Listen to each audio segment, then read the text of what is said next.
Thank you for joining us for today's webinar, Telemedicine Program Planning, Assess and Define, day one of the four-part presentation.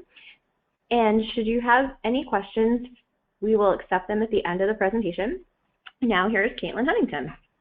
Hello everyone, thank you for coming to our first day of this four-part series on telemedicine program planning and implementation.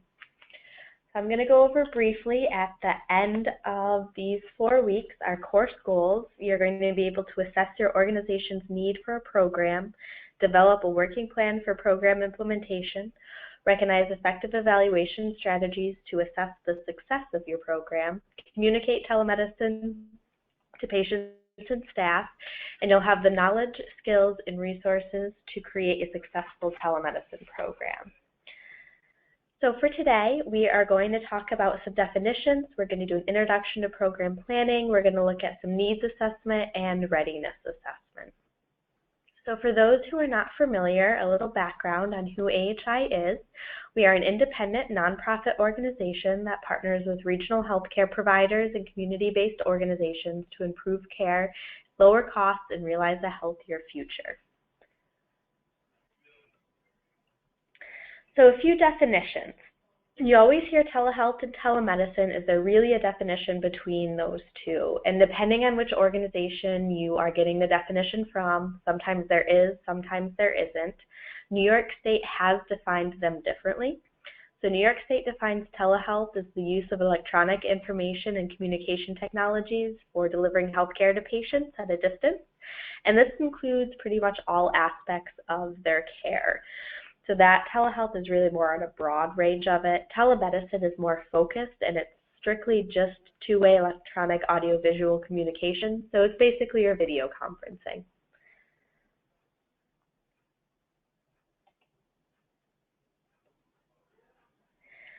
So a few other definitions. So your traditional telemedicine model is a hub and spoke model. Your hub site, also known as your distance site, is the site where your provider is located. Your spoke site, also known as your originating site, is where the patient is going to be located.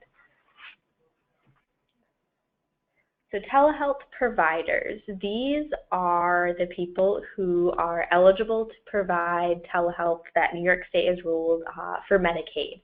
Commercial insurers have some different definitions, but this is for Medicaid. I'm not going to read the entire list, but as you can see, there are quite a few people who can do it. This next slide goes with the parity law. So starting January 1st, so it's very exciting, telemedicine and telehealth can now be reimbursed on both Medicaid has expanded as well as commercial insurers. So commercial insurers before January 1st had the option of reimbursing for telemedicine or not. And currently with the January 1st parity law that went into effect, is commercial insurers now have to reimburse for telemedicine if it's a service that they already reimbursed for in-person.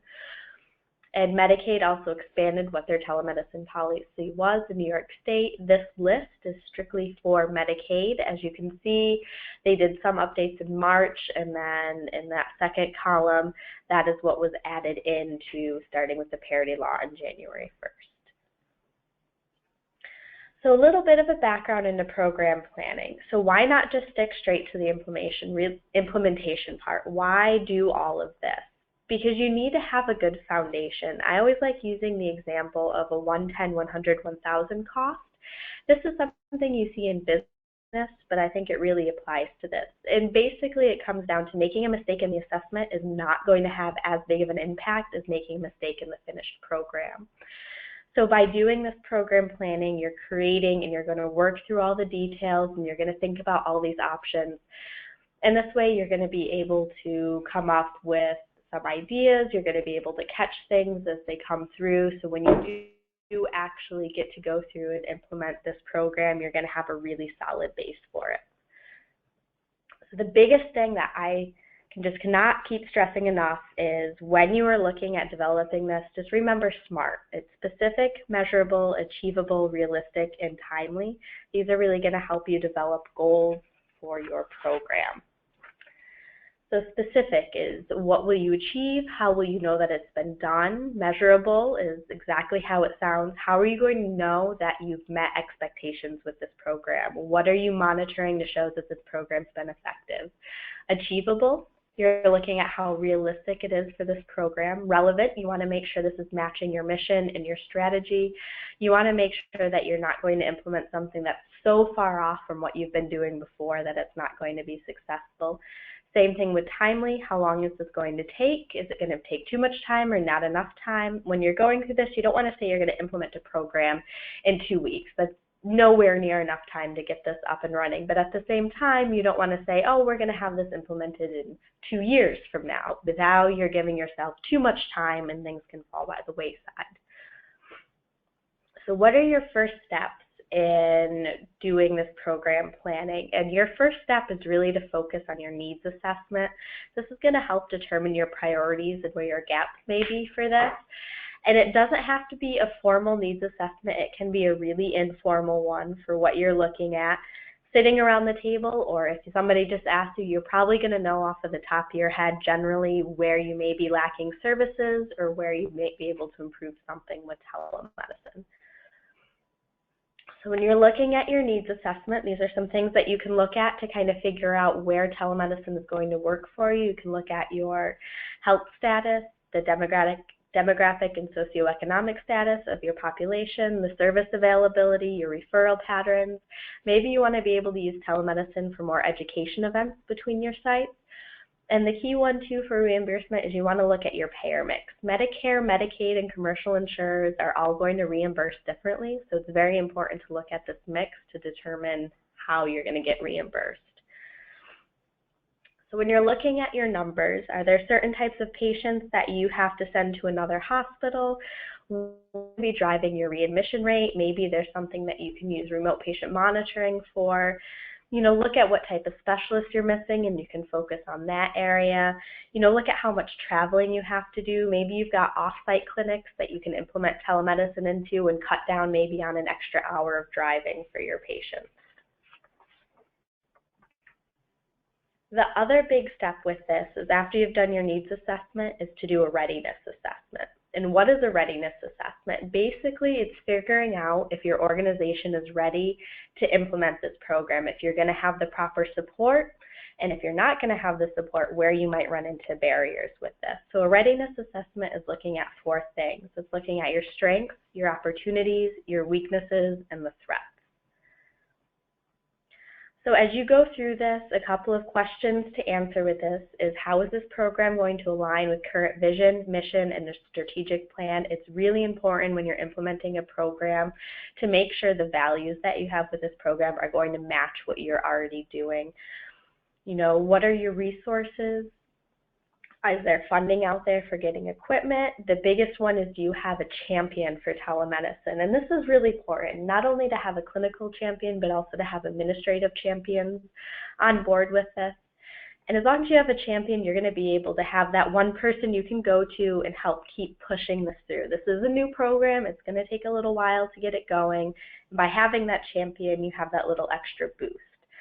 You want to see if your stakeholders are going to support your program. And the other big one is who's going to have authority over your program. And this is really important as well, because this way you're going to have that 1 or 2 people that somebody can go to and ask the questions about telemedicine. So they are getting that one cohesive response instead of asking 6 people and getting 6 different answers. There's always that 1 or 2 people that you can go to. It's going to run much smoother for answering questions. So when you're doing a needs and readiness assessment, who do you want to bring to the table and who do you want there throughout this entire process? So at some point in this entire process, not just needs and readiness, but as you're going through the whole program, planning and implementation, you're going to want to make sure you have somebody representing administration, finance, IT, legal or compliance. If you've got medical directors, somebody from medical records, nurses, physicians.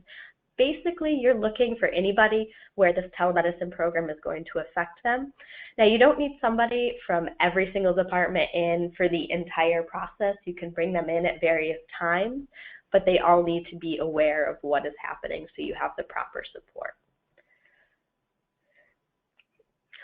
So there are a couple of documents that I have attached in the handout section that I'm going to go through. The first one, we're actually going to go through the checklist. It's a Telehealth Program Developer Step-by-Step checklist.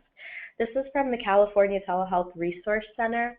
California was really they've been doing telemedicine for a while, and they've got a lot of great resources. So you'll see a lot of these documents have been taken from them, which is why their symbol is everywhere. But this program developer step-by-step checklist that you have, this is going to go through everything that you need to be able to implement a telemedicine program.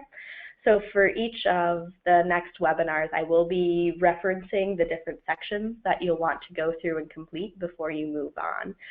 Also attached is an organizational readiness assessment template in the summary. This is just to help you answer those questions for your readiness assessment.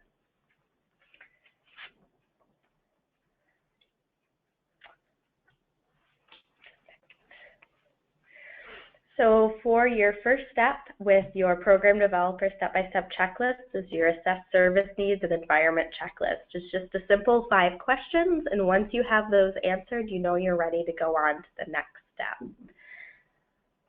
So I want to thank everyone for attending our first program planning, telemedicine program planning webinar. If you have any questions, please type them into the question box and we will be answering them. Great, thank you, Caitlin. And we're going to give it a minute to see if anybody has any questions.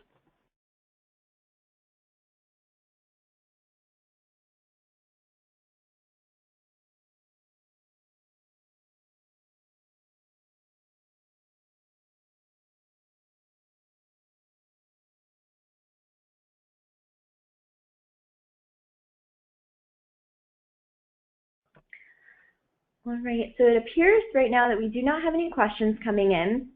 I'd like to make mention that once the 4-part series has been completed, everything including recordings of the sessions will be posted to our website, and you will receive a notification at that time letting you know when all of those resources are made available.